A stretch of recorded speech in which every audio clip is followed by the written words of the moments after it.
Hello everybody, thank you for joining me. This is today's battle report, which was a 4,500 point game between myself and Silas. I'm playing the Dread Elves and he is playing Warriors of the Dark Gods.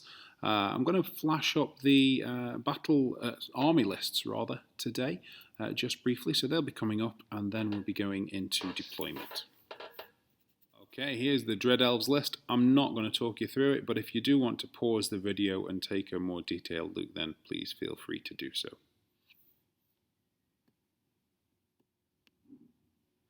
And likewise with Silas's Warriors of the Dark Gods list, pause if you want to take a closer look.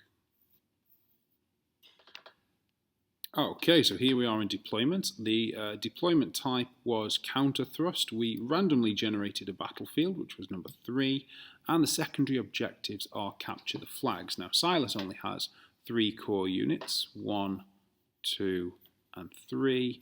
I have 4 core units, so these are the 3 that had the markers on them. So let me just talk you through my list quickly. You've got the 4 repeater auxiliary units here. Unit 5 Dark Riders here, 1, 2, 3 Harpies, 2 Hunting Chariots, 3 Hydras, and then the Captain BSB is in the ruins here. The Oracle with Cosmology is just outside of the ruins, but in this unit here, and my Captain with his lance and his general war machine killing profile is hanging out over here. So that's my list. On Silas's side, there are 10 Flayers here. He's got his Feldrak Ancestor here. Big unit of 20 Warriors, 2 units of Warhounds, big Helmore here. Then he's got his Exalted Herald here. More Warriors, and a unit of Flayers. Now, Silas deployed his army quicker than me, so that's why my Hydras are in this odd formation, because when I dropped this first one here, I didn't know whether I'd be going first or second, but when these 2 came later, I knew I'd be going first. So that's deployment. Okay, so we're into Vanguards here then. I should also mention that Silas has opened 2 of his ominous portals here and here at the end of the movement phase. But anyway, Vanguard, so you can see my Dark Raiders have moved up. Knowing that I'll be going first has influenced my decision there. And Silas has actually backed off with this unit of Flayers here. So there you go, that's your Vanguards. Okay, so this is my movement turn 1 then, and you can see here I've got my 3 units forming around Silas's portal. There's a reason for this. If Silas pops a unit onto the portal, gets its centre onto the portal, then the unit can appear at the other end of that portal, and I don't want this big block of warriors rushing down my flank. Getting this, super advanced move too quickly. So I've put these units here. Now, if Silas chooses to close the portal, these units are going to take D6 toxic attacks each. But I'm not that bothered about that because these are strength 3 attacks against toughness 5 troops. So I think the Hydras will be quite all right with it. And the Harpies, 1 Harpy does just as good a job as 5. So I've elected to pop those units there to prevent him from teleporting, essentially. Moving up with the Chariots, Raiders are already in a fairly good position from their Vanguard, so I decided that I can't really fit anywhere around here, so Silas has got his army quite tightly packed up in this corner, so they're just going to kind of hang around where they are. And then my Captain here is just out of the arc of vision of these Flayers, so I'm trying to kind of outmaneuver him here, although this is going to be difficult because Flayers are movement 10, whereas my Captain has got a flying 8. Other than that, I've got my Harpies kind of relocating and being kept for later on when I want to delay some charges. So that's the end of my movement 1. Okay, so end of my turn 1 here then. And what Silas has done is knowingly give me the first turn, knowing that my spells will be out of range. So he's denied me a magic phase, which is quite an effective use of the choice of who went first, which was of course his choice. So Not a lot going on in the magic phase. In the shooting phase, the raiders here killed 3 dogs. I want to get rid of the chaff so it doesn't cause me any problems later for my hydras. So that was that. And then the chariots between them, they did hit the exalted herald, but they only wounded him once, despite them wounding him on 2s and hitting on 3s and doing D3 wounds each. They only caused a total of 1 wound between them, so there you go. So that's the end of my turn 1. Okay, so this is Silas's movement 1 then, and you can see he's immediately started chaffing up units with his dogs, although I'm okay with that because I'm not looking to get my chariots or my hydras in combat just yet. I am very scared of this big block of warriors here because it's got great weapons, and this Feldrich ancestor would make quick and easy work with his flaming high strength attacks of my hydras. They wouldn't get their armor or their fortitude save, so I'm happy that he's elected to stay here. Now, what Silas has done here is he's kind of hanging back, really. He doesn't want to get into the range of my shooting because I'm Cult of Caderon, so I'm on +1 to hit with armor piercing 1 as well, and it's just a barrage of shots. But I'm fairly happy about that. I'm happy that he's deciding to hang back because he can't hurt me unless he's in combat with me, so yeah, that's pretty good for me. Other than that, his Exalted Herald is kind of moving back and trying to get away from the chariots, and his flayers here are kind of moving aside here and playing a movement game with my captain. The most important event in the movement phase was that the flayers came up the middle here and did their skinning attack on one of my chariots, but they only caused 1 wound to it. So that was the end of Silas's movement turn 1. Okay, end of Silas's turn 1 here then. And in the magic phase, he's got Hellfire off and caused 3 wounds to my chariot, taking out one of my chariots. That's a really good play by him, actually, because the chariots are a serious threat to his monsters. So that was a good idea. He also closed his portal here and did 2 wounds on my hydras, which could happen, but interestingly didn't do any wounds to the harpies. So there you go. That was the end of Silas's turn 1.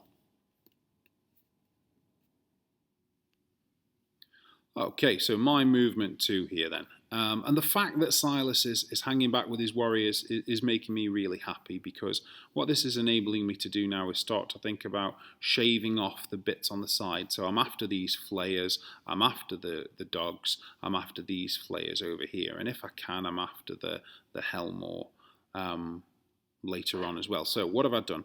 Well, the first thing I've done is dropped this unit of Furies in the way of this great big unit of Warriors here. It's a bit of an early commitment for my chaff. I don't really want to do that, but if I don't, then he can charge my Hydra down the side here, which I don't want to happen. Be a bit of a long charge, but they do have the banner of swiftness, so it's not inconceivable that they would make it. And this enables my 3 Hydras to be placed on the hill here, and I'm planning to breathe a lot of fire into this unit of flayers. I've brought my chariot and my raiders back here. I'm 18 inches away from the Helmore, so I want to get rid of the Helmore if I can, so I'm hoping to get a good shot on that. I don't want to get too close to the Herald because it can charge me, and if I came round this way, I'm opening myself up to a charge by the Helmore, and that's a rubbish idea. And then the raiders are going after the chaff still as well. And then over here, I've found a spot where my captain can land, and the flayers can't get out of his arc of vision despite their long movement. So that's going to force Silas to either head across his own back line with his flayers or head towards my archers, which would be ideal if he chose to do that, because then I could start shooting at something. So there you go. That's the end of my movement 2. Okay, so end of my turn 2 here then. In the magic phase, I managed to get Touch of the Heart off on one of my Hydras, recovering a wound, so that's back up to a full profile. The Raiders killed a couple of dogs here, and then these Repeater Auxiliaries here were in range, so they finished the dogs. So that's 1 unit of chaff down. 2 Hydras between them took out all of the flayers, which meant that this middle Hydra still had its breath weapon, so I've left a little star there for that. But these 2 have now used their breath weapon. And that was it. So yeah, 1 unit of dogs down, 1 unit of flayers down, and some recovery for one of my Hydras. So quite a successful turn 2, I think. Okay, so this is Silas's movement turn 2, and you can see he's not declared any charges. To be fair to Silas, it is 6 o'clock in the morning where he is at the time of this photograph, so he's probably feeling a bit groggy, but I would have certainly charged these harpies just to get rid of them, because otherwise they're going to be a pain later. Anyway, he's popped a couple of dogs down here to chaff up this Hydra, and he's moving his Feldrak, can't remember how to pronounce it, Feldrak ancestor down the flank here. Now this is a threat because this guy's going to mince any Hydra he comes across, so that's a problem. He's moving his character, shuffling around here, but he's still hesitant to come after my scoring units, and this is playing to my advantage because he can't hurt me unless he's in combat with me. He just doesn't have the ranged attacks. So I'm quite happy with that. And he is electing to go sideways here with the flayers, not wanting to head into the hail of arrows that will follow. So that's quite well played, because if that gives my captain either a long charge, or if he plops himself down here, then he'll be able to outmaneuver me. So that's fair enough. There you go. That's the end of Silas's movement 2. Okay, so this is the end of Silas's turn 2 then. You can see he's got a couple of wounds on my chariot here. My chariots are obviously public enemy number 1. Makes sense, because they're a serious threat to his characters. So a couple of wounds there from Marked for Doom. He also got Word of Iron off on the Helmore. You can't see the counter here, but he did get it, so it was quite a successful phase for him. And then he's placed a portal down here. So at this point I'm thinking, that's his plan. He's hanging back because he's going to basically be teleporting into sort of a frontal assault through the teleports. So yeah, there you go. Portal there. That's the end of Silas's turn 2. Okay, so we're into my turn 3 here then. And what I'm thinking is, this Helmore is a real pain. I've got to get rid of it. So what I've done is drop this unit of harpies here in front of the Feldrak ancestor and the warriors. So now neither of these units can close a charge on my Hydra.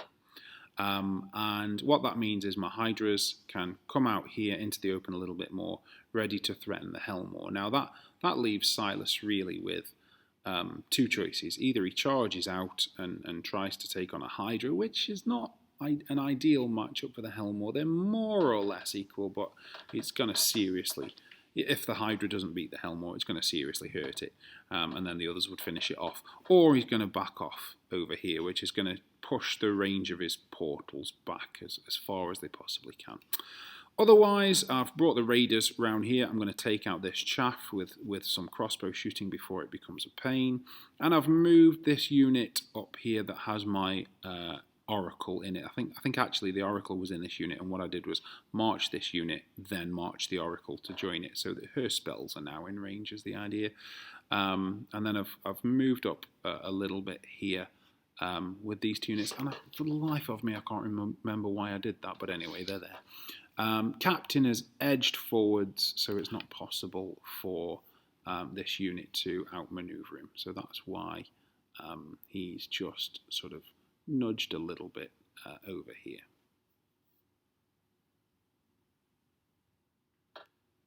Okay, so into my turn 3 then, end of my turn 3. I've got Perception of Strength off on the Helmore, just so that if it does rush the Hydras, it's at a slightly lesser stat line. And I also managed to cause a wound on it with Touch of the Heart as well, so it's taken one wound. So starting to do some work on that. Now my Chariot had a really good turn 3, and it inflicted a maximum possible 3 wounds on the Exalted Herald. So this guy's down to 1, and this is Silas's general, so that's great news. And the Raiders finished off the dogs and achieved their objective. So a fairly successful turn 3 there. Okay, so we're into Silas's movement 3 here then, and you can see he's charged the chaff, because he's got to get rid of it, so that makes total sense. And he's backing off with his Helmore, and he's backing off with his Exalted Herald. This is still fairly good for me. I can't shoot at the Exalted Herald because the building is in the way, but that's okay. At this point, what I'm starting to think is I can't really engage with these warriors. I don't really have the means to take them out apart from the auxiliaries, who, if they get enough rounds of shooting on them, will. But if he were to rush me, if he were to appear through a portal or something like that, it would cause them a problem. So at this point, I'm thinking, right, I've got to take out these flayers. I want to try and cause some damage to the Helmore or the Exalted Herald. I'm going to have to wait and bide my time for the warriors, is what I'm thinking, and I just simply don't want to engage with the Feldrek Ancestor. I just want to delay it. So, yeah, that's kind of my thought process at this point in the game. But anyway, so he's charged my Furies here, and he's just sort of pottering around at the back really, with his warriors. So yeah, there you go. That's the end of Silas's movement 3. Okay, so we are on to the end of Silas's turn 3 here then, and he's got Marked for Doom off on one of the Hydras and has caused 2 wounds to it, and he's placed himself another portal, adding to my theory that I'm going to have warriors appear within a reasonable distance of me very soon. And he's smashed through the Harpies over here. He's overrun with the Feldrek Ancestor. I guess he wants to kind of come around the flank here with that. And he's reformed with the warriors. Now this, of course, gives me a real pickle because if I'm going to go after the Helmore, this is a fairly long charge. If I fail a charge with any of my Hydras, then these warriors, who've all got great weapons, are going to absolutely mince them. So yeah, bit of a pickle over here now with this in trying to get to the Helmore, but there you go. So that was the end of Silas's turn 3. Okay, my movement 4 here then. I'm going after these flayers because these are points that I can take, and maybe this little unit of warriors as well. So pair of Hydras heading this way for that purpose. Chariot has a line of vision. Line of sight rather to the Exalted Herald's back rightmost corner. Now we had a bit of a discussion around this. I think this is legal, but please tell me if I'm wrong. The line of sight is here, but the distance is 18 inches from this corner. So we agreed that I could shoot because we couldn't find anything to the contrary, but it does feel like a slight bending of the rules. But anyway, if you know something that's pertinent to that conversation, then drop it in the comments for me. Auxiliaries heading around this way because Silas has got his warriors heading in this sort of anti-clockwise motion, heading towards the portals, it looks like to me. So they're where they are to sort of do some shooting should they appear through the portals. And also he can't appear within, I think it's 6 inches of me. So he can't place a portal within 6 inches of me. So by putting a couple of units up the front here, I'm protecting these units because he can't just drop a portal too close to these 2 scoring units. And the Raiders are just here to take a token shot at the Feldrek Ancestor. This Hydra with 3 wounds is basically going and hiding behind the hill, and he just about has sufficient movement for that. And the Harpies here are getting ready for some charge blocking later. Okay, so end of my turn 4 here then. It's been a very meek turn 4. I got Truth of Time off on the warriors so that if they did charge my raiders, then they'd be a bit slower. But that's not really going to make a lot of difference. And I did 1 wound on the Feldrek Ancestor from the raiders, and the crossbows killed a single warrior, so a very timid end of turn 4 there. Okay, Silas's movement 4 here then, and he has moved up with his flayers here to do with his skinning on the chariot, but he only caused a single wound, so he's got 1 left. So that plan hasn't worked for him, but it was a good idea, certainly. His Exalted Herald is now cowering in the corner with his single wound left, well out of the range and vision of the chariot, so fair play, that does make sense, really. And you can see he's sort of moving around the side with his warriors and his Helmore here. Not really sure what this unit of warriors is doing around the back of this house. It sort of seems to be heading this way, but it's taking its time in doing it. They've sort of potted around in this area for 4 turns now. So there you go. That's the end of Silas's movement 4. Okay, so end of Silas's 4 here then, and I should have mentioned in the movement phase that he actually had one of those units of warriors here and entered this portal here and came out of this one, which is why this unit is now here. So that just goes to show how devastating these portals could be for movement. So that's why that was there.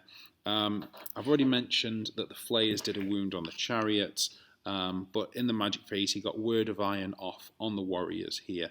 And put the attribute on the Hydra, making the Hydra flammable. Now, I thought that he was going to breath weapon with the Feldrek Ancestor, because the Feldrek Ancestor has a flaming breath weapon, but it turned out that he was just a couple of fractions of an inch away from the Hydra, so that spared the Hydra from virtual certain death, I think. So there you go, that was the end of Silas's turn 4. Okay, so we're into my movement 5 here then, and I've declared a charge at the flayers that were here, and what I was looking to do here was charge. I thought he would flee. I thought he'd flee a good long distance, which would then bring my captain in for a charge, and they might flee this way, and then I was thinking that my chariot could then declare a 3rd charge and send them off the board this way, was what I was thinking. But they only fled 6 inches in spite of being swift striders, which enabled my Hydra to catch them. So I'm fairly happy about that, because I can't really do anything about these warriors. I can't engage them in combat. They've all got great weapons, so they'll destroy my Hydras. So I can't really do anything about them until they come towards some shooting. So I'm shaving off bits of Silas's army where I can. So I'm fairly happy with that outcome, even though the Hydra cost a lot more points, and it's not a great return, but I'm fairly happy with it. I took a couple of wounds from dangerous terrain as I prepared for the warriors to head this way. If Silas doesn't head this way, then he's these blocks are scoring no points. So I'm hoping to kind of pincushion him here, and I think he's run out of time, if I'm honest. And then other than that, it's just about positioning to take out the Helmore here. So the Hydra can't get his breath weapon in range. This is the one with the breath weapon left. I accidentally left the star there, but anyway, this is the one with the breath weapon. He can't get in range yet, but he can get ready for next turn. So I've got the chariot heading this way, and the raiders, sorry, the chariot shooting this way and the raiders shooting this way is what I'm thinking. And then the captain's just kind of coming in and reminding everybody that he's still here. Other than that, down here, this Hydra is just moving away. The marker for the spell should have gone with him, but he's just putting a good distance between himself and the Feldrek Ancestor. So that's the end of my movement 5. Okay, so on to my turn 5 here then, and I've got Touch of the Heart off on the Sorcerer, causing a wound, because that's a focused spell. It's probably not going to do anything, but if I can get it off in the next turn, then he'll be decimated, was what I was thinking. It only does 1 wound, but that was all I could do in the magic phase. And then the main event was with the Helmore, because the chariots did 2 wounds to the Helmore, and it was either the Dark Raiders or this unit of auxiliaries. I can't remember which, but one did 1 wound to the Helmore. So the Helmore has taken 4 wounds. It has 1 left. So a fairly successful turn 5, I think, continuing to sort of chip away at Silas's army. Okay, so we're on to Silas's movement 5 here then, and you can see his Helmore is coming to bravely cower in the corner. out of the charge arcs of anything that could hurt it. So I'm going to be limited to some shooting there. And then he's heading this way with his warriors and his Feldrek ancestor. But I mean, this is going to be too little too late, because this is his turn 5. So in my turn 5, I'm obviously just going to drop units of Furies in front of them, and that's all they're going to claim by the end of turn 6. But there you go, that's just nature of the game, I suppose, isn't it? So that's Silas's movement 5. Okay, Silas's turn 5 here then. And the only thing that's happened in his turn 5 is that he's killed off this Hydra. He got Quicksilver Lash on it. I had anticipated him doing so. I needed a 16 to dispel it on 5 dice, but failed. So there was nothing I could do about that, and he took out the Hydra. So 450 points for him there. And that was it. That was the end of Silas's turn 5. Okay, my final movement phase here then. And what I've done here is bring the chariot around this way so that it can take a shot at the Helmore. So what I'm thinking here is these are my 2 objectives really. If I can do some damage to one of these units, that's great. I can't do anything to this one, but if I can do some damage here, that's great. So I'm going to aim to take out the Helmore first, because even though the general is a lot more points, and they've both only got 1 wound, I'm a lot more likely to kill the Helmore, and I don't want to waste the shooting. So objective 1 is the Helmore. If the chariot takes him out, then that means the raiders can take pop shots at the general. I've only got to get 1 through. If he doesn't, then the raiders will go after the Helmore.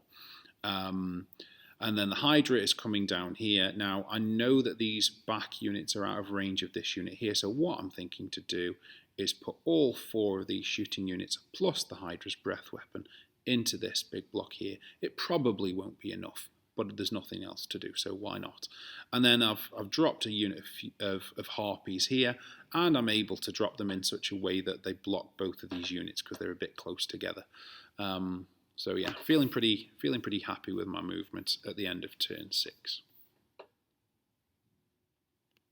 Okay, so end of my 6 here then. And I managed to get off Crippling Fatigue on the Warriors in the Magic phase, which is going to give me rerolls to wound, or no, +1 to wound, sorry, on them. So that's pretty good.